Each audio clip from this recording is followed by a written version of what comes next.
talk about continuous integration, automated testing, making robots do things that are either hard or boring.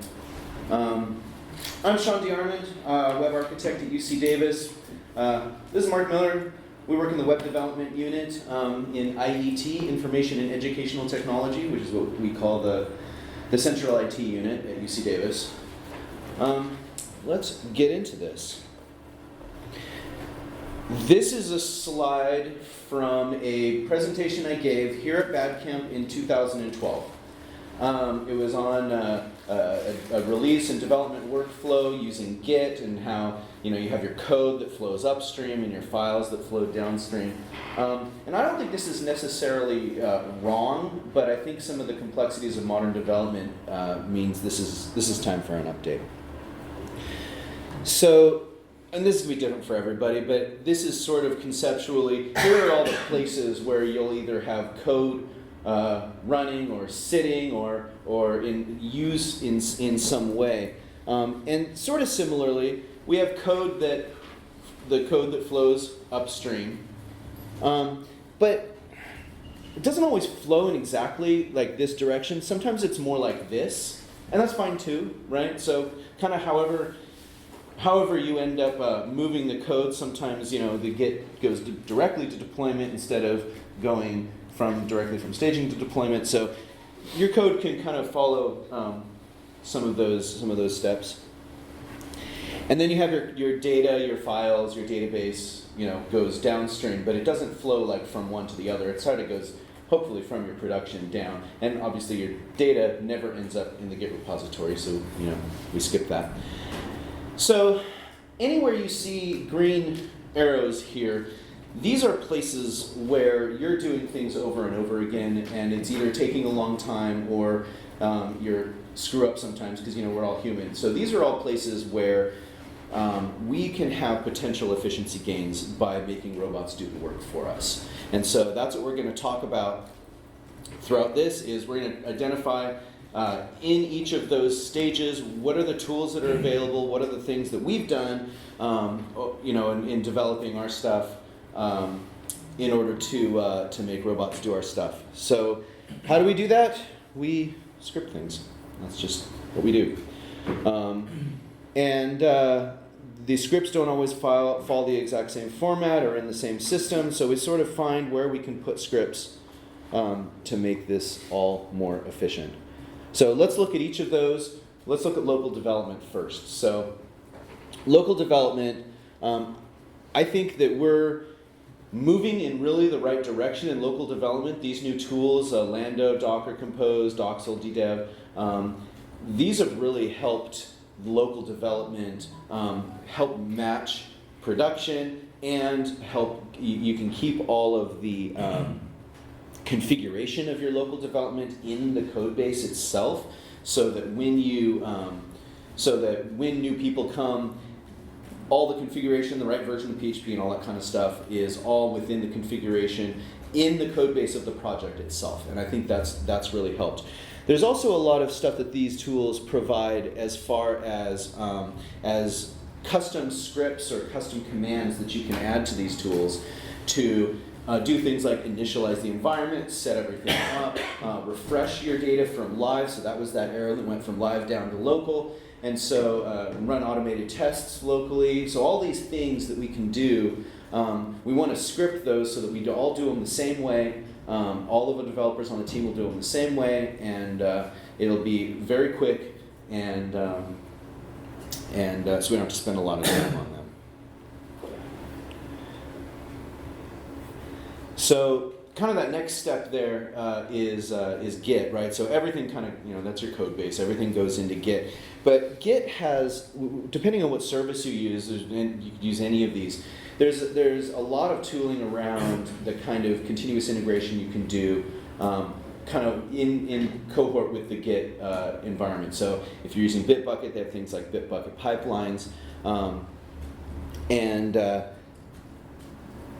So there's a lot of scripts that you can do. And I think I would recommend that, particularly if you're working with any sort of team, produce some sort of branching strategy. This is Git flow, which is that's been around for a long time, and it's fine if that's what you want to use.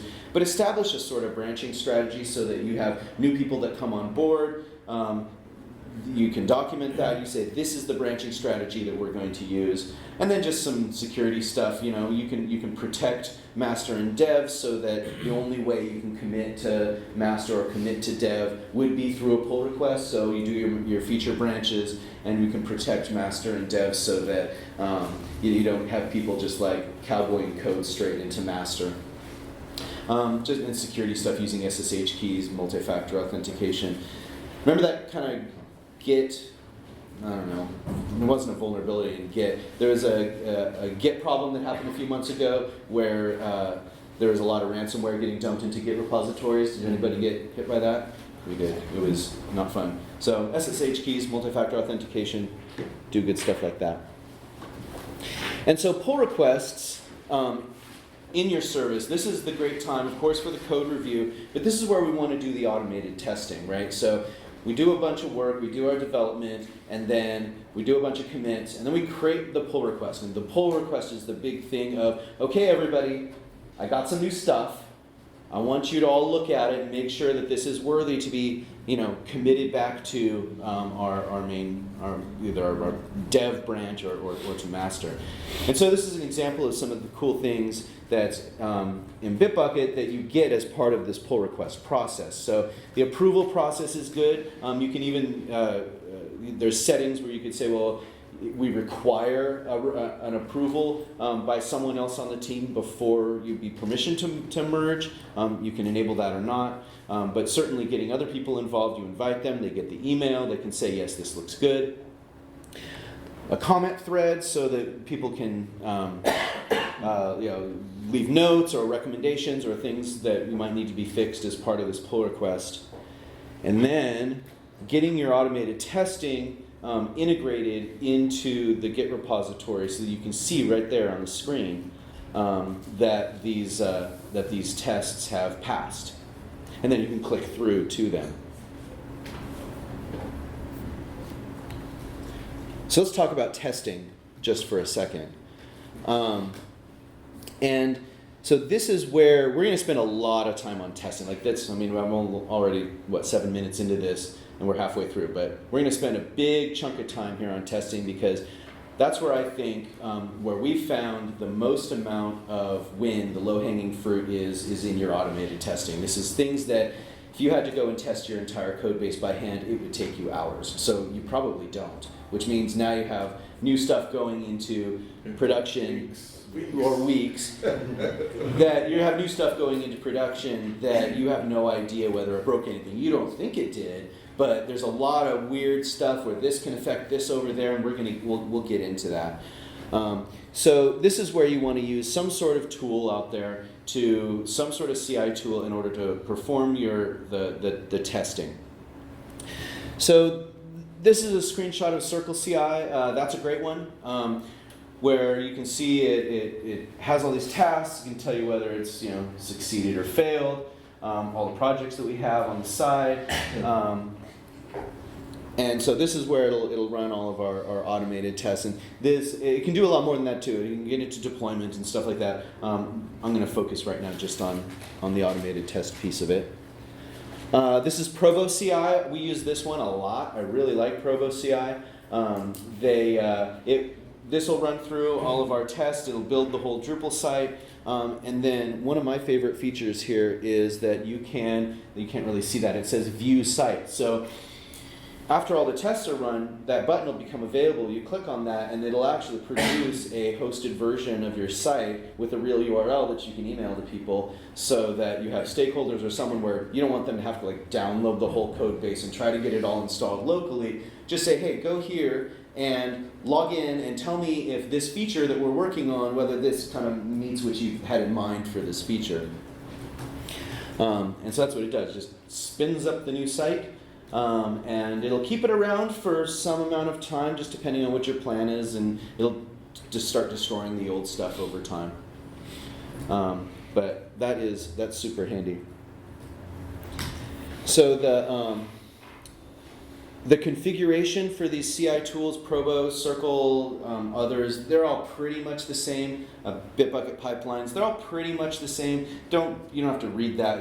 But it's a YAML file, and it's basically running bash script steps in here to do various things. And a lot of it's like a composer install and setting up the SSH keys properly, running PHPUnit tests, and then Behat tests and other things. So you kind of have to read about what the particular syntax of whatever the tool is you're using, but they all work pretty much the same way. You just write up your YAML file, and then it'll run through those. So we're going to deep dive into some automated testing, and Mark here is going to tell us all these different kinds of automated testing here. All right. Good morning. Any of you guys? I normally say, do any of you do automated testing? But that's sort of a mean question, because if you don't, you don't want to be like, oh, I have to admit it in front of people. Any of you do a lot of automated testing? I guess that's a better question. Okay, so we do a lot of automated testing, and yet it's always one of those things where we feel like we could do more, because the more tests we have, the more it has saved us from horrible, horrible mistakes we've made. There are all sorts of tests you can do. If I forget before the end, let me throw out what I think are probably the most valuable bang for your buck. But you have unit tests, integration tests, end-to-end tests, accessibility tests, visual regression tests, and all sorts of flavors pretty much in between. Unit tests are awesome. They are usually very specific to an isolated function. For example, you have some function that is an add function, and if you give it 2 and 2, you expect to get back 4. You don't care how it came to that number, you don't care what day of week it was, what their mom's maiden name was. All you want to know is that if I give you these 2 numbers, I'm expecting back this. And so unit tests, because of that, are extremely fast. Ideally, they are fast to write, although in the Drupal world you can discover that may not be the case. But theoretically, they're very fast to run. You can, in the Drupal world, we use PHP, so PHPUnit. If you're doing any JavaScript stuff, there's a ton of different testing frameworks. We tend to use Jest a lot, but do unit tests, they're awesome. Quick case study. We have a platform called SiteFarm where everything is pretty much locked down from a module standpoint. People across campus can build all sorts of sub-themes, but they don't get to do any custom module development, which means they're very limited in what they can do. So we had an API that a client needed to consume and turn into Drupal data.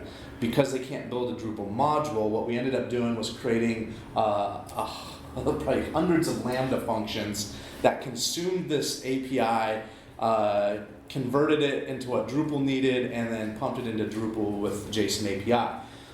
It was great until it wasn't.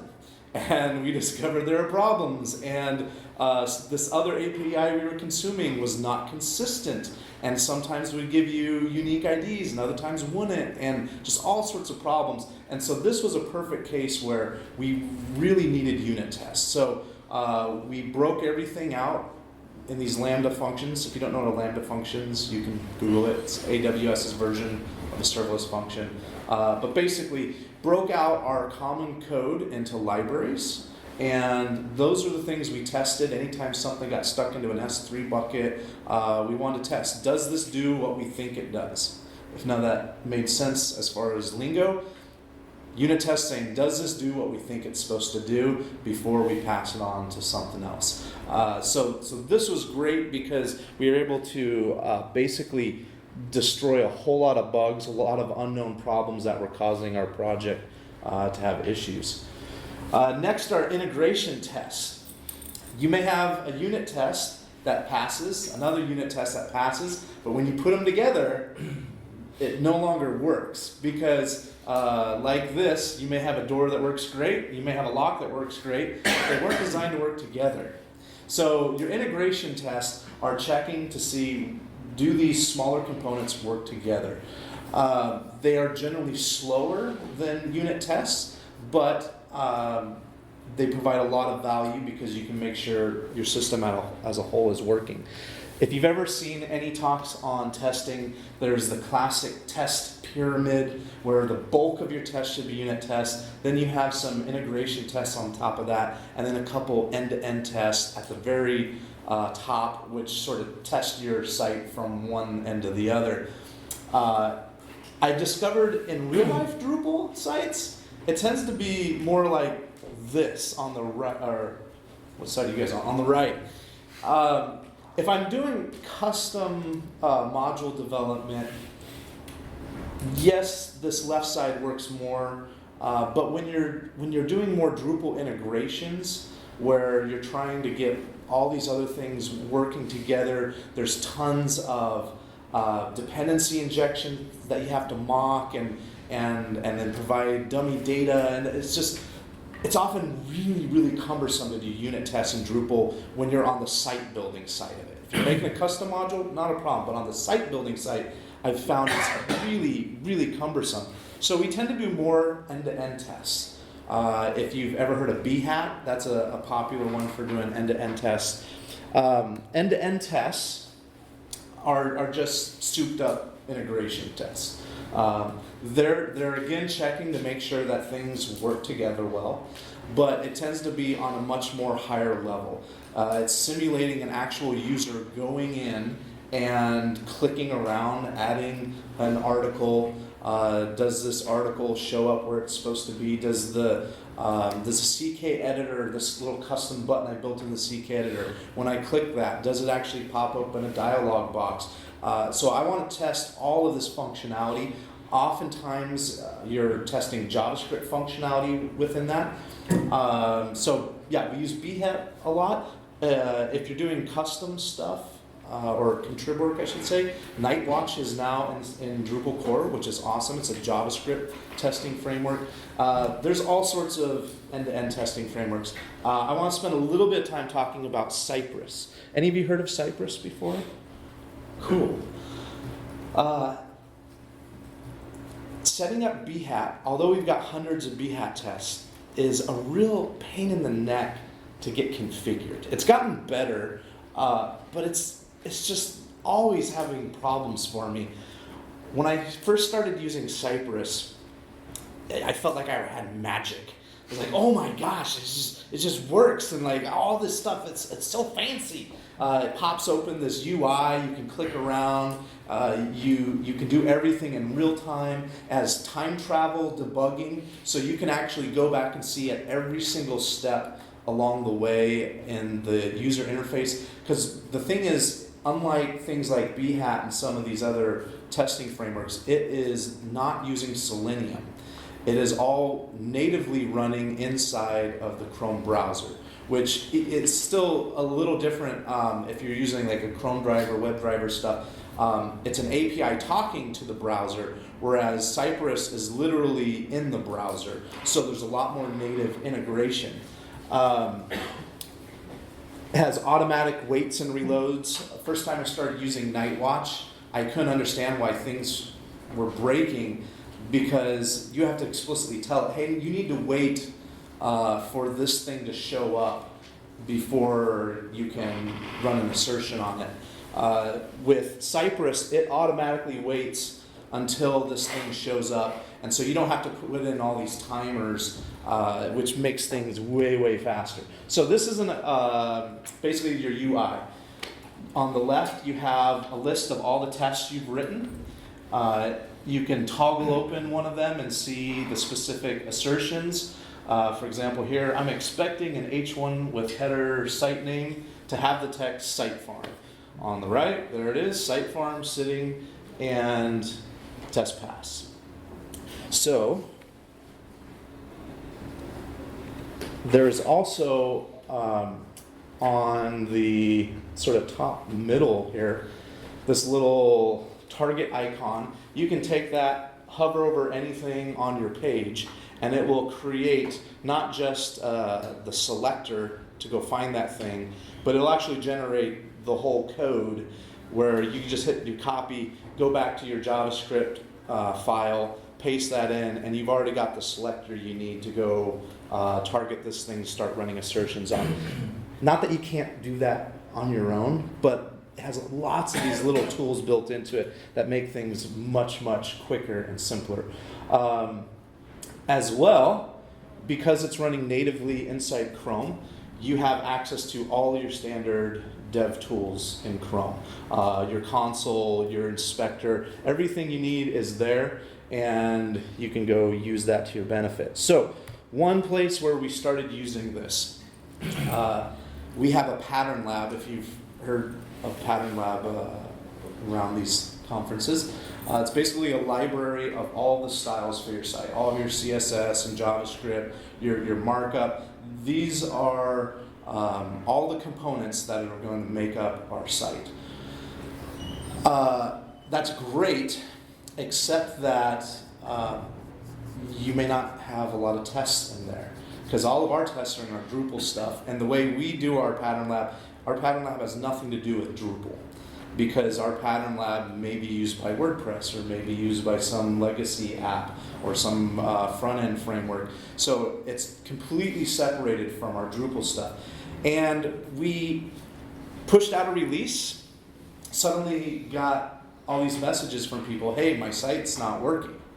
Like, what do you mean it's not working? Like, we didn't touch anything that has to do with what you're talking about. And it turned out we had made just a small code change, but it broke this little drop-down selector in the JavaScript. And this was causing all the other JavaScript on the page to fail. And we had no idea, because one had nothing to do with the other. So we realized, hey, even though we've got all these tons of tests on our Drupal side, our pattern lab has nothing. And it didn't seem like it needed much, because it was just a lot of styles. But what we ended up doing was implementing Cypress for this. And so this is an example of Cypress running. By the way, it's going to flash a bit, so if you're sensitive to flashing screens, we do npm run end-to-end EE, and then the UI pops up, and this is all in real time. They can click an individual test, or they can run all tests, and it now starts running. You can watch it happening in real time, and these are each of our components that it goes into, at least components that have any sort of interaction, and it just starts burning through all the tests. So when I'm writing tests, I actually have this whole user interface I can look at. And then it's about done. There you go. 25 seconds, all done. So that was a huge, huge win. I love this tool. You can use it for all sorts of stuff, mocking APIs, logging in users, you name it. In addition, this is a brand new slide from the last time we gave this talk. It does accessibility testing. So there is a plugin for it, which uses the Axe library, so Cypress Axe plugin, and it basically will test all of the markup on your page for accessibility, even like color contrast between foreground and background colors of text. So what it does is when it fails, so here we have a failure for frame title on one node. It expected a title in this iframe, there's no title, but then you can, this has just the generic message, but then you can pop into your console and it has all the specifics on what exactly happened with this error, why is this not accessible, links to go find information about why this isn't accessible. So this is awesome, because even though we've got Site Improve with the university that is really robust, this gives us the ability to find things while we're developing it. Then finally, visual regression testing. This is where you have something that used to look right and it changed, and you don't know why it changed, but some image isn't showing up the way it used to. We have BackstopJS put together for this. So this basically compares a reference screenshot with your current screenshot. So it'll take screenshots of whatever you tell it to do. In our case, we'll say like, go take a look at the home page and maybe some significant other pages. And then we're going to compare that to all of the testing site that has all the new changes added into it. So where we use this a lot is in our platform, we allow clients to sub-theme. Although we don't let them do modules, they can sub-theme all they want. And so it's dangerous for us if we change something in our theme and they're expecting some CSS class, or we added in something new and they've done some sort of customization or overrode something. I don't know. We have no idea what they're doing. So what we do is before we push out a release, we do screenshots of their live site, and then we fire up our test site with all of our code changes. We clone their sites, run our updates, and then we do the screenshot of what does it look like now that it's got all of our updates. So then they can go to a URL that we post for them and go and look through their site and see if there's anything different. So it actually has a little scrubber. You can go back and forth, and some things maybe should be different. This is where visual regression is a little bit of a dark art, because sometimes it should be changed. For example, if for whatever reason they added an article, a couple milliseconds after we, took their screenshot, they're gonna have a different, content. We don't care if the content's different. We just want to make sure that things aren't fundamentally different. So it'll show what's passed. If anything's failed, it'll give them the reference shot and then the test shot, and that's been a really big win for us, knowing that we're not breaking stuff for people, and instead of just telling them, hey, we pushed out a release, go check to see if we didn't break things, we can actually send them to a real site where they can just scrub back and forth and see the difference. It's really, it's been great having all these tests. Just when we have something like a Drupal security update that comes out, and it comes out Wednesday at noon or something like that, we can generally deploy that with darn near 100% confidence that it's not going to break anything within an hour or so. Like, we just put it into our system, we run our whole tests, and then we say, looks good, let's push it to production. And we are extremely confident that it's not going to break anything. Or if it does break something, we usually know about it. So being able to deploy and extremely quickly is one of the huge benefits, of course, of going through all of these testing, not just rolling the dice and say, well, hope it works. So once we do all of our testing, Mark touched on a little bit with that, with the visual regression testing. So then we want to get the stuff into our staging. And so we used to call it dev test live, right? But there's sort of an extra step here where a lot of times on Pantheon or Aqua or something, you'll see that they give you a test environment. Well, it's not really test there. I'd like to call it more staging, or maybe you do your final user acceptance there, because the testing is something that you do, it's integrated to your Git repo, and you'll spin up like dozens of test environments depending on what happens. It usually happens in Docker. You spin it up, it does all the tests, and then it's destroyed when it's done. So the test environment that you'll get in hosting environments, usually by the time it gets there, you've already done all your real testing. It's just sort of that final step of staging and user acceptance. So let's look at that. So I like to call it a staging server here. It'll say test. So this is Site Factory, which we use for our site farm service. So site farm service on campus runs about 515 live websites. It's all a big multi-site. We run it in Site Factory. And so Site Factory comes with this tooling in order to stage the test environment, or staging environment. So this is pretty neat, because what it allows us to do with 515 websites, we don't need to stage all of them. It's a big multi-site. They're pretty much all the same. So we go through and we can select individual sites that we want to stage. Well, the ones that we stage are the ones that have sub-themes or people have done a considerable amount of work on, because those are the ones that, if they've hacked around at it, that's the one that will probably have problems if we deploy new code. So we can go through and just select, and right now it's, I don't know, 20 or 25 websites that we pull over to the staging environment and then run that visual regression testing that Mark was talking about. Pantheon has a similar thing. There's the test environment. It's just a couple checkboxes. So the Pantheon is one site at a time, compared to Site Factory is like, it's a multi-site, you do run a bunch. But the idea is the same, where, here's the pull files and the database from the live environment, yes, and it'll just bring it all in there, and it'll bring your code from dev, and it'll drop it in there, and it'll run up update.php and just update the whole thing. And so that's great too. Of course, if you're hosting yourself, that's fine. But then you have to write kind of this scripting, yourself. You have to find scripts in order to be able to do the kind of moving the data around, moving your files up, deploying, that sort of stuff. And so you can create that sort of automation yourself. It's nice when there's services you can buy that just sort of do that for you. And then finally, production. So in some cases, like I said, you'll be just deploying your code like directly from Git into production. Sometimes it'll go to staging, and then kind of your staging deployment, or maybe two sides of the same service. You'll be pushing it forward that way.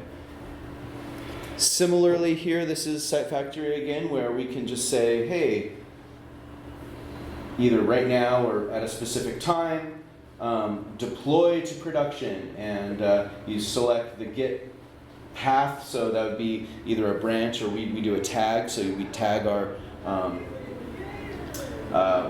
code, and it'll deploy all that. Do you want to just do the code, or you want to do code in databases?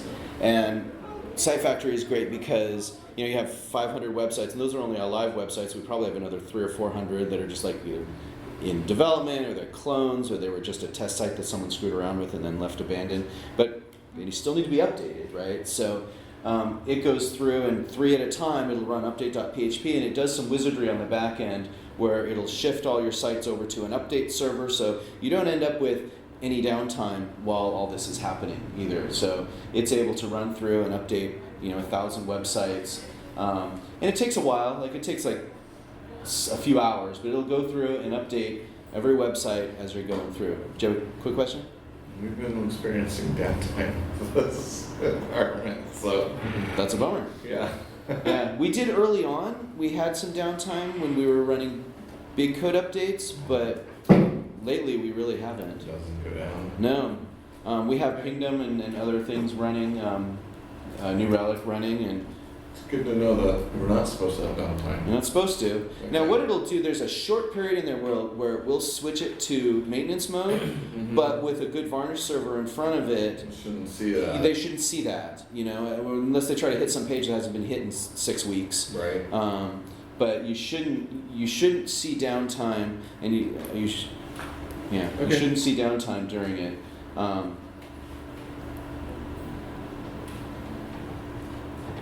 Pantheon, very similar thing, right? So it's a one click, it'll pull the code over to live, it'll run update.php, clear the cache, and all this tooling's there. Again, or you could write this yourself. And there's other systems that are out there, like we talked about CircleCI, and CircleCI can do that sort of scripting as well, where it'll deploy stuff to production environment on Git commits and other things like that. So we hit all these things. We hit our local development, the Git, the testing and code review, we looked at the staging, and we looked at the deployment. And we have an updated chart now. And that's all we got. Do we have any? I think we have time. Yeah, we have like 10 minutes for questions. I got a first question for you, Shawn. All right. If you were at square one, had none of this, what would be the first thing you do? All right. I think if I was creating a Drupal site, the first thing I would do is I would try to get Behat going and write one Behat test that says, when I'm on the home page, I see the name of my company or department or whatever. Because once you have that up, it's not that hard to write a second Behat test and then a third and the fourth. But like you said, setting up Behat that first time, that can be an exercise in frustration. So there's a lot of help, there's a lot of people in the Drupal community that have used Behat. So if we can get that going on a Drupal site, I think that sets the stage for really moving forward. And if you can particularly test all the custom work that you've done on the site, or at least start testing the content types, that you enter the stuff into the content types and then it saves, and then you can see that stuff on the page after you save it, like you can just start moving on from there. Have you tried alternatives to Behat, such as Codeception or anything like that? We haven't. We use Cypress for end-to-end for JavaScript, but the tooling that's available for Behat with Drupal, like creating users, creating content, that Drupal extension just covers all the bases.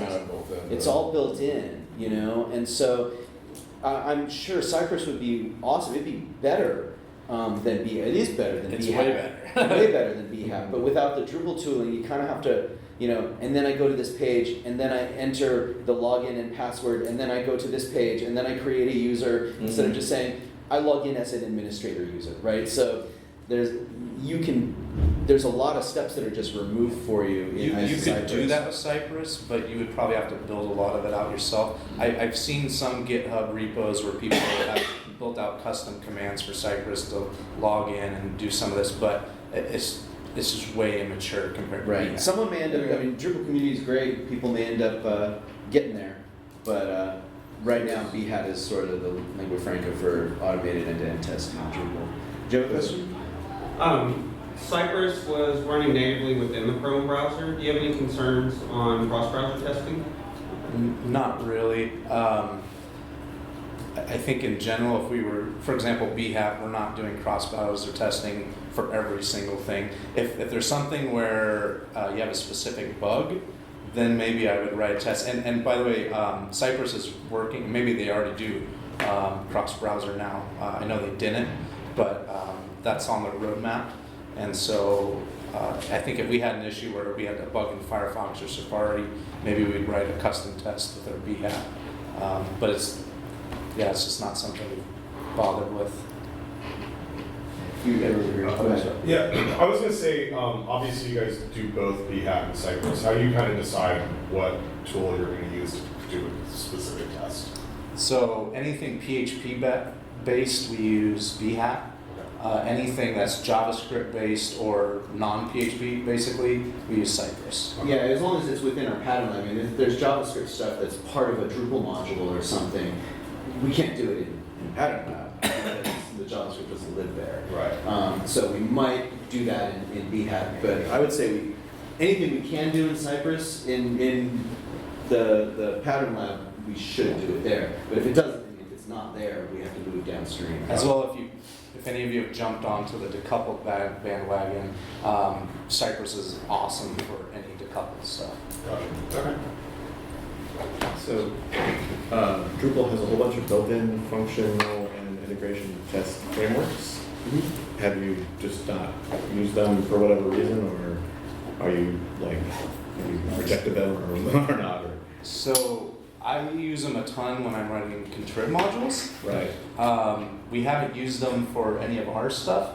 I think, aside from PHPUnit, for specifically unit tests, but we haven't used Nightwatch or anything like that. I think mainly because we had already had tons of Behat tests from way back when, and What other options? yeah. Well, within core, there's a unit test and a kernel testing framework which does some of the mocking for you, essentially, with gives you services. And then there's the functional test which spins up a little Drupal site, and then you can drive it around through PHP. And then there's also functional JavaScript, which does similar stuff. I see. But it's probably a lot easier just to make your Cypress tests for all that. But, the other thing was that there's a framework called the Drupal, what's it called? Drupal test traits that someone has glommed on. The use case is basically if you're doing Behat, but you don't want to do Cucumber. So it's kind of like you pull in a bunch of test code and you just write PHP. I like that. And, that's what I like about Codeception is you're not having to write that Cucumber output. there. Yeah, it's cool. It's what we're looking I was just going to ask, vis-a-vis the Cypress apps testing, is it just kind of a one-click turn on and it runs for itself? Yeah, it's actually, I thought I was going to spend a lot of time setting it up, and I had it up and running in about 10 minutes. It's basically install the plugin. You need to put in an import of the library in one of the little extra config files that Cypress provides, and then you do it's like CY Cypress Acts or something like that. I don't even recall what it is, but basically in your actual test say, hey, load in the library and then execute it. at. Do you set like what level of accessibility? Like because there's a WCAG A and AA. So you can pass in all sorts of config. You can go look up all the config options. You can pass in tons of stuff. Or for example, if we're testing a single component and there's an H3 tag on this component, it'll say, whoa, you've got your H tags out of order. We're expecting that this should be an H1. It's like, well, no, this is going into something else. Just ignore that. I don't want you yelling at me about that. It sounds like you're split across a lot of different tools, like for spinning up the testing environments and running the different types of tests. How are you tying that all together for people running the tests? For example, like are you triggering them on a PR? And how are you linking people to the different places for testing those environments? Well, we want the tests to run automatically on pull request. So that's the biggest thing, is these things will run on pull request. However, we also want people to be able to run them locally, because when you're developing a new piece of functionality, you should also be writing the test for it. And you shouldn't have to push it to Bitbucket and create a pull request just to run the tests for the first time, right? You should be able to run those locally. So that goes back to, we use Doxel for our local development environments. We've created those scripts for easily running Behat on the local environment through the Doxel images, which is in Docker, so that you don't have to set all that crap up. Like, I don't know if you've ever had to set up Selenium locally and download the Chrome driver of the. It was a real drag. So that's part of the process that we do for the initialization script, is to get all that set up, have all the images in place in our Doxel environment. And the theory is it's really easy for people to just start running their Behat tests right away in the system that we built. So I think from the perspective of like a developer's going to be writing their tests and running things locally, what about for a reviewer? So are they still downloading the PRs and running those tests locally, or are they? No, that's what happens in Bitbucket, right? So Bitbucket fires off ProboCI on a pull request. ProboCI runs through all of the tests and then produces a site for them to go look at. So they don't have to go download that branch. They don't have to run all the tests locally. We already have Docker images in the cloud that are just cranking those out for us. And so if something goes wrong, or they want to help, or hey, I can't figure this out, then they might download it. Then they might screw with it and help contribute a commit to it. But generally, our reviewers, all they have to do is see that it passed, click on the site, hey, that looks okay, and then we have a support analyst who's the one who knows all the feature requests and all the bugs that come through. So she'll go and actually poke through the site on Probo and say, yep, here's the thing, yep, it looks like it fixed, awesome.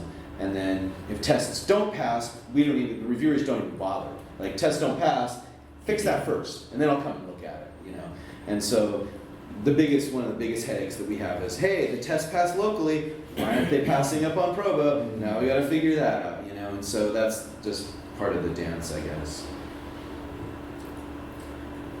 Anyone else? Yeah, are you using a paid version of No. Cypress?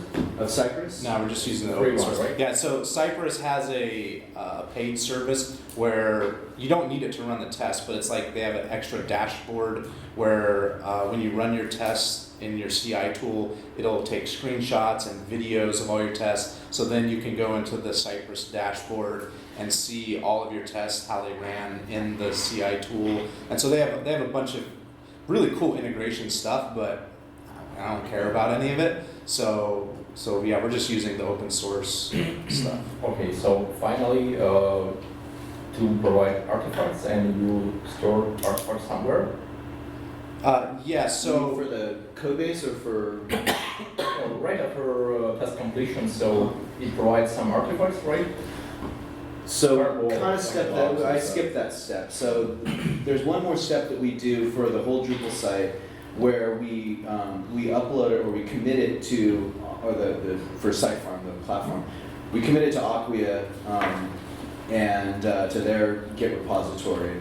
And then there's a tool they have called Acquia Pipelines that there's a little YAML file in that too where we've configured it just to do a composer install. You're talking about Cypress, so Okay. it runs through ProboCI, right?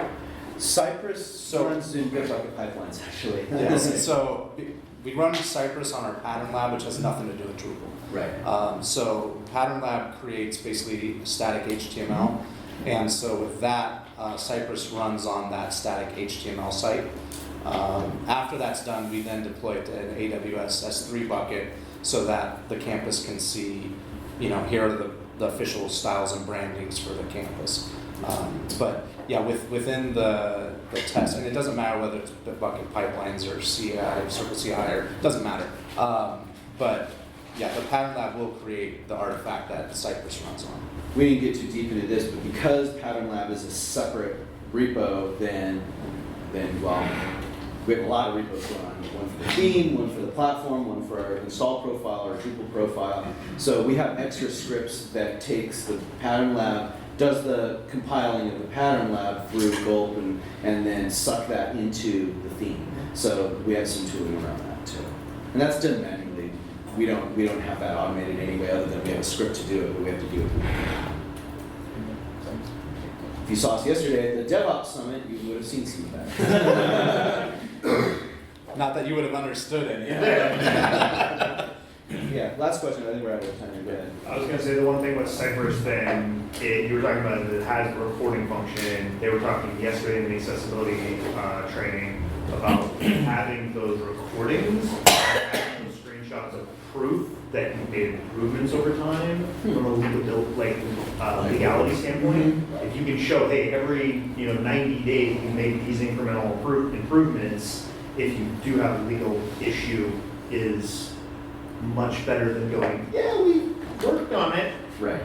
So what we have for the UC system is this service called SiteImprove. Yeah. And so that was purchased for the entire UC system, and that has exactly those graphs. Yeah, we use And set out by each university, and which university is getting better than others, And but because we have this platform, we make one change here, it can affect 500 sites. Yeah. And we can see that jump up really quickly when we make improvements here. Thank you guys. Thank you very much.